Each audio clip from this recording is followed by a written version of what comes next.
आप देख रहे हैं दृष्टि नाउ, नजर हर खबर पर। पंचायत चुनाव को लेकर राज्य में आचार संहिता लागू हो गया है। इसके बावजूद बीजेपी के केंद्रीय मंत्री परिदर्शन नाम के कार्यक्रम के तहत झारखंड के जिलावार दौरा कर अधिकारियों संग योजनाओं की समीक्षा कर रहे हैं। यह सीधे सीधे चुनावी आचार संहिता का उल्लंघन है। यह आरोप सत्तारूढ़ झारखंड मुक्ति मोर्चा ने प्रेस कॉन्फ्रेंस कर लगाया है। पार्टी प्रवक्ता विनोद कुमार पांडे ने कहा कि बीजेपी के 3 केंद्रीय मंत्री झारखंड के दौरा कर रहे हैं। इसमें केंद्रीय मत्स्य मंत्री पुरुषोत्तम रूपाला 13 और 14 अप्रैल को गुमला में प्रायोजित कार्यक्रम के लिए दौरा पर हैं। इस दौरान वे जिला के अधिकारियों द्वारा सरकारी योजनाओं की समीक्षा भी कर रहे हैं, जो पूरी तरह से चुनावी आचार संहिता का उल्लंघन है।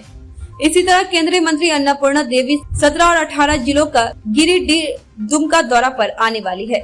वहीं केंद्रीय विदेश राज्य मंत्री राजकुमार रंजन सिंह भी 19 से 21 अप्रैल तक राज्य दौरा पर आने वाले हैं। विनोद पांडे ने कहा कि जेएमएम इसका विरोध करती है। पार्टी ने फैसला किया है कि आगामी शनिवार को चुनाव आयोग के पास पार्टी नेता शिकायत पर कानून कार्रवाई की मांग करेंगे। इस दौरान पार्टी प्रवक्ता और सुप्रियो भट्टाचार्य भी उपस्थित थे। सुप्रियो भट्टाचार्य ने कहा कि आज भाजपा राज में पंचायती राज व्यवस्था या ग्राम सभा का सीधे हमला बोला जा रहा है। जहां जहां भाजपा की सरकार है, वहां तो घोषित तौर पर संविधान को खत्म किया जा रहा है। वहीं गैर भाजपा शासित राज्यों में संविधान की धारा को तोड़ने का काम हो रहा है। उन्होंने सवाल उठाया कि देश में भाजपा संविधान को बनाए रखना चाहती है या नहीं। उन्होंने कहा, जब आचार संहिता लागू है तो केंद्रीय मंत्रियों का जिलावार दौरा इसका सीधे सीधे उल्लंघन है। सुप्रियो ने कहा कि पिछले दिनों आईएएस आईपीएस अधिकारियों के केंद्र प्रतिनियुक्ति के लिए केंद्र का सीधा सीधा नियंत्रण का निर्देश दिया गया है। ऐसे में अधिकारियों पर दबाव पहले से ही बना दिया गया है। अब केंद्रीय मंत्री चुनावी आचार संहिता लगाए जाने के दौरान झारखंड के जिलों का दौरा कर रहे हैं। यह कहीं से भी सही नहीं है। इसके पहले तो बीजेपी के मंत्री राज्य दौरे पर नहीं आए थे। पंचायत चुनाव के ठीक समय उनका दौरा साफ बताता है कि वे डर गए हैं। वे लोगों के दिल से निकल गए हैं। इसके लिए वे पैसे और पावर दोनों का उपयोग कर रहे हैं। संविधान के निर्माता इस देश में आइन और कानून के तहत जो लोकतांत्रिक व्यवस्था बनी, उनके अभिभावक डॉक्टर भीमराव अंबेडकर जी का 132वां जयंती है और हमारे संविधान में ही ग्राम सभा ग्राम पंचायत की व्यवस्था की गई है और ये लोकतंत्र का पहला, हम कह सकते हैं कि पायदान है। इस लोकतांत्रिक व्यवस्था के, संवैधानिक व्यवस्था के जो पहला प्राथमिक पायदान है, आज उन पर जो प्रहार होने की जो प्रक्रिया शुरू हुई है, क्योंकि ग्राम पंचायत का चुनाव हम लोग सबको जानते हैं, यहां दलीय आधार पर नहीं होता। यहां व्यक्तिगत तौर पर स्वतंत्र भाव से यहां पंचायत का चुनाव होता है और त्रिस्तरीय जो व्यवस्था है वो संविधान को ही मजबूत करता है। लेकिन हम लोग देख रहे हैं कि लगातार जहां जहां भारतीय जनता पार्टी की सरकार है, वहां तो घोषित तौर पर संविधान को ही समाप्त कर दिया गया और जहां जहां भाजपा के विरोध की सरकार है, वहां वहां कैसे उस संविधान की धाराओं को, ढांचों को आप तोड़ सकते हैं, उसकी कोशिश की जा रही है। ये केंद्रीय मंत्री यहां पर आएंगे क्यों?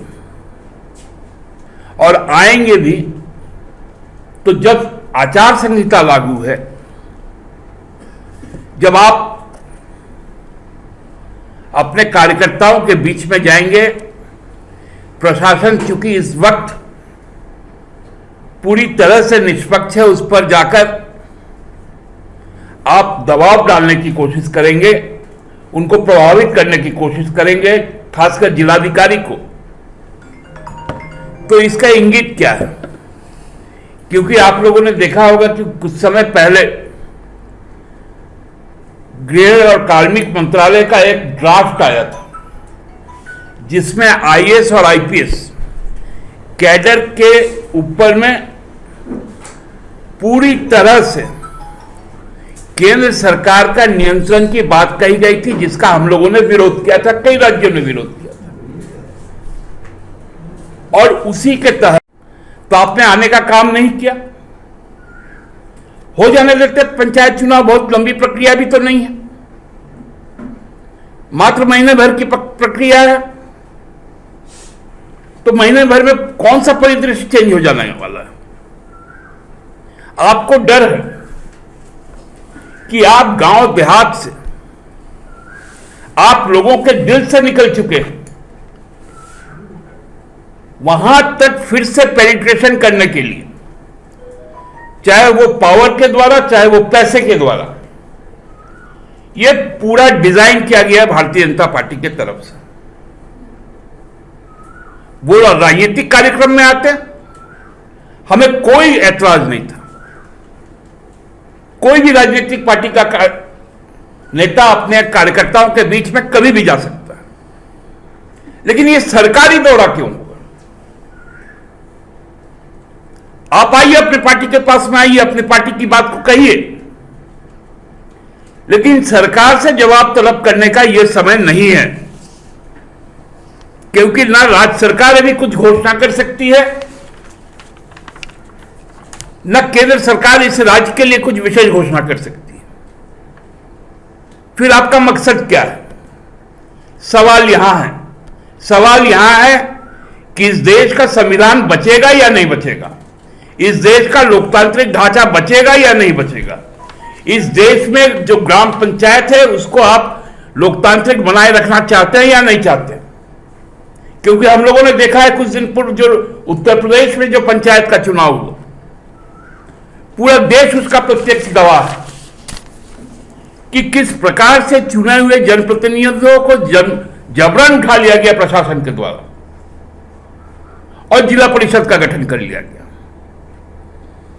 वही साजिश यहां पर चलने आ रही है, जिसका आज हम लोग विरोध करने के लिए आप लोग को बुलाए हैं। देखिए, कोई भी व्यक्ति एपॉलिटिकल नहीं होता है, सबका अपना एक पॉलिटिकल इंक्लिनेशन होता है। तो जब दलीय आधार पर नहीं हो रहा है, तो क्या भारतीय जनता पार्टी के लोग पंचायत चुनाव का बहिष्कार कर रहे हैं? ये क्या घोषणा कर सकती है भारतीय जनता पार्टी? इसलिए बात वो नहीं है, बात है कि आपके आगमन का नियत क्या है। नियत यदि साफ होता, परिदर्शन क्या बात होती है? परिदर्शन करना है, घूम फिर के देखना है ना, तफरीह करना है ना। तो पंचायत चुनाव में तो ऐसा देखा जाता है कि एक ही पार्टी के दो लोग आमने सामने रहते हैं, हर एक उदाहरण है। मैं तो इसलिए कहा कि आप टांग मत ना लगाइए, लड़ने दीजिए ना यहाँ के लोगों को चुनाव। वो स्वतंत्र रूप से लड़ रहे हैं, वो लड़ रहे हैं, लड़ने दीजिए।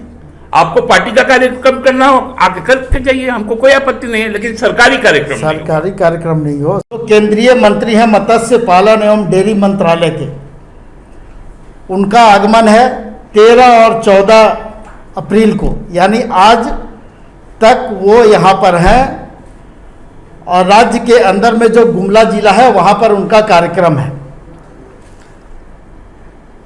सिर्फ परिदर्शन का कार्यक्रम या भ्रमण का कार्यक्रम नहीं है, वो सरकारी स्तर पर भी योजनाओं की समीक्षा भी कर रहे हैं, अधिकारियों पदाधिकारियों से भी मिल रहे हैं, और पार्टी का जो कार्यकर्ता है उसके साथ भी उनका संवाद हो रहा है, पत्रकार बंधुओं से भी वो मुखातिब हो रहे हैं। उसके अलावा श्रीमती अन्नपूर्णा देवी जी, जो इस राज्य से ही आती हैं, कोडरमा लोकसभा से वो निर्वाचित हुई हैं, लेकिन वो अभी केंद्रीय राज्य मंत्री हैं शिक्षा मंत्रालय में, और उनका भी भ्रमण कार्यक्रम 17 और 18 अप्रैल को गिरिडीह और दुमका में है,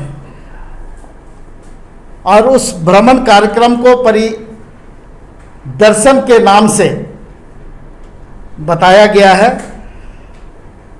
उसी तरह से एक डॉक्टर राजकुमार रंजन सिंह जी हैं, उनका भी आगमन इस राज्य में 19 से 21 अप्रैल तक है, और उनका भी यही कार्यक्रम है जो अन्य मंत्रियों का कार्यक्रम है। मित्रों, ये बात मैं इसलिए आपको बता रहा हूं कि राज्य में चुनाव आचार संहिता लागू है, और उसके बावजूद जिस तरह से इन लोगों का यहाँ आगमन हो रहा है और राज्य के विभिन्न जिलों में जाकर के जिस तरह से उनका भ्रमण कार्यक्रम हो रहा है, जिस तरह से अधिकारियों पदाधिकारियों से वो मिल रहे हैं, कार्यकर्ताओं के साथ में उनका संवाद भी स्थापित हो रहा है, तो वो चूँकि पार्टी के सांसद हैं, पार्टी के कार्यकर्ता हैं, तो स्वाभाविक तौर पे वो कार्यकर्ताओं के साथ में संवाद स्थापित कर सकते हैं। लेकिन झारखंड मुक्ति मोर्चा का स्पष्ट मानना है कि उनका ये आगमन कहीं ना कहीं राज्य में चुनाव जो हो रहे हैं, पंचायत चुनाव, उसको प्रभावित करने की दिशा में उठाया गया एक कदम है।